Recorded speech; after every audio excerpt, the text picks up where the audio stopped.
की आम्ही महाराष्ट्र हितासाठी लढत आहोत, महाराष्ट्र द्वेषांच्या विरुद्ध लढत आहोत आणि आज देशाचं संविधान जेव्हा धोक्यात आहे, देशाची लोकशाही जेव्हा धोक्यात आहे, ते वाचवण्यासाठी देखील आम्ही आज मैदानात उतरलो आहोत।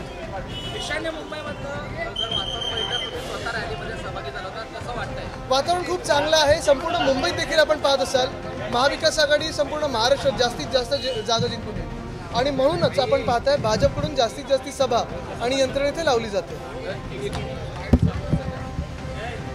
नमस्कार, जय महाराष्ट्र।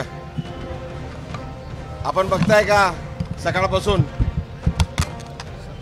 कुठल्या प्रकारे लोकांचा एवढा उन्हामध्ये पण लोक टिकून होते आणि जो जोश होता तो सुरुवातीला सकाळी होता तो आतापर्यंत होता आहे आणि 20 तारखेपर्यंत राहील।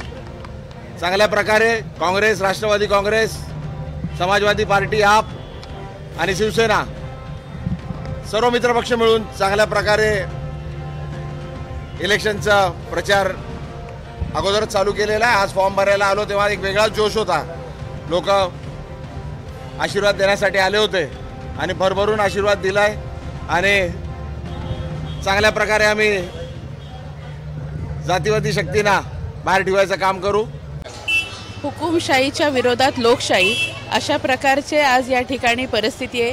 आज सर्वसामान्य लोक जे आहेत त्यांनी या निवडणूक प्रक्रियेमध्ये महत्त्वाची भूमिका बजावलेली आहे आणि आपण जर पाहिलं तर या ठिकाणी जातीवादी शक्ती जी भारतीय जनता पार्टी आहे यांना नेस्तानुभूत करण्याच्यासाठी सेक्युलर विचारांच्या इंडिया अलायन्सच्या सर्व घटक पक्षांनी एकत्रित होऊन या प्रक्रियेमध्ये सहभाग घेतलेला आहे आणि यामध्येच मला असं म्हणायचं आहे की संजय दिना पाटील जे ईशान्य मुंबईचे लोकसभेचे उमेदवार आहे हे निश्चितपणे विजयी होणार आहेत। महाविकास आघाडी सर्व ठिकाणी पूर्ण महाराष्ट्रात आम्ही सर्व एकत्र आहोत, इंडिया गठबंधन एकत्र आहे आणि ज्या ज्या ठिकाणी आमचे मित्रपक्ष आहेत त्या ठिकाणी काँग्रेस पक्षाचे नेते जात आहे। मी स्वतः इथे राहणारा माणूस आहे। संजय दिना पाटील हा आमचा जुना मित्र आहे आणि आम्ही पूर्ण रीतीने सहकार्य करणार आहोत। मात्र असं म्हटलं जात होतं की महाविकास आघाडीमध्ये बिघाडी असल्याने ही जी महाविकास आघाडीची उमेदवार आहे यशस्वी होऊ शकत नाही असा आरोप सत्ताधाऱ्यांनी नाही, कुठेही बिघाडी नाही। महाविकास आघाडी एकत्र आहे। महाविकास आघाडी 35च्या वर सीट जिंकणार आहे। ही जी महायुती आहे ह्यांना लोक फेटाळून पाठवणार आहे।